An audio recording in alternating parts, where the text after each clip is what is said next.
finalement, même moi, j'en ai été victime, d'essayer de faire de la prospection et on s'arrête très vite parce que, j'ai pas de résultat. Mais au final, en vous écoutant, on voit que en fait, je m'arrête alors que j'ai même pas testé. Parce que j'ai vu que l'échec. Comment est-ce que, comment est-ce que je peux faire pour avoir la bonne réflexion et me dire, bon, ok, ça n'a pas marché, vers où comment je me tourne pour améliorer les choses. Ouais, c'est un truc qui revient très souvent justement quand on accompagne les entreprises et les équipes de vente.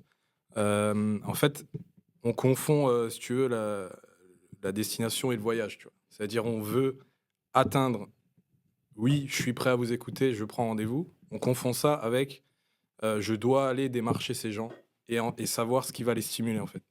Parce qu'en gros, hem, je prends l'exemple d'un entrepreneur. Si moi je veux vendre des produits à un professionnel, je vais m'adresser à qui? À quelqu'un qui est potentiellement un décisionnaire, qui va récupérer dans sa boîte mail, dans son téléphone ou dans la sollicitation du quotidien, énormément de choses. De la demande, des problèmes, des tâches à faire et cetera. À un moment, des souhaits. À un moment, il y a en pop-up comme ça, il y a un message de prospection qui débarque. Ce message, il va être lu entre 7 et 8 secondes, d'attention, pas plus. Si ton message, pendant 7 ou 8 secondes, il est banal, standard comme ce que je vois toujours, malheureusement, ou alors qui apporte pas une réponse à une douleur, il va partir, dans les oubliettes.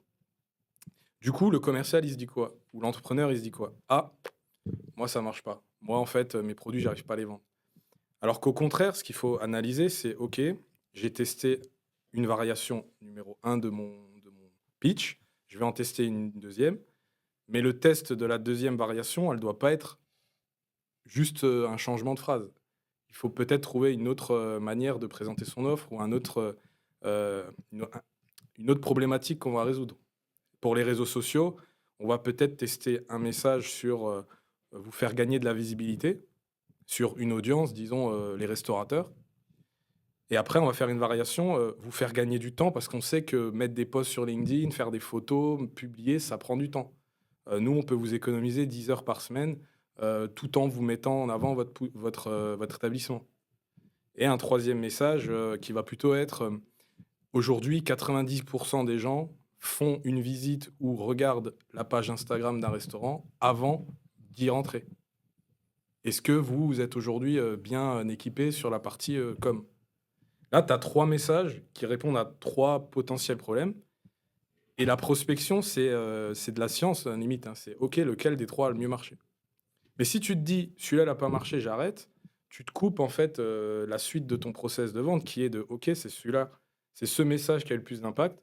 Maintenant, je le déploie sur, comme disait, Chrydas, sur tout mon marché, et une fois qu'il est déployé, je vais encore l'améliorer, de manière continue».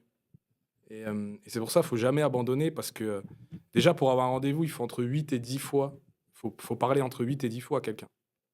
Ok. OK, donc ça, c'est la stat, moyenne. Donc les gens abandonnent malheureusement au bout de 2 fois, 3 fois.